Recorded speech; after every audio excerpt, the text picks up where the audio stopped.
आपल्याला जर एखादी गोष्ट दुसऱ्याला पटवून द्यायची असेल आपण काय म्हणतो, गंगाची शपथ बा म्हणतो का नाही आपण. तर भोले बाबाला तर गंगेची शपथ घ्यायची गरजच नाही, कारण त्याच्या डोक्यावरच गंगा आहे.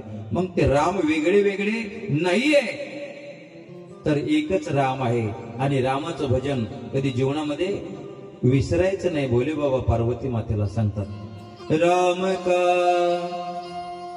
गुणगान करिए, राम का गुणगान करिए, राम का गुणगान करिए, राम का गुणगान करिए, राम का गुणगान करिए, राम का गुणगान करिए, राम प्रभु की भद्रता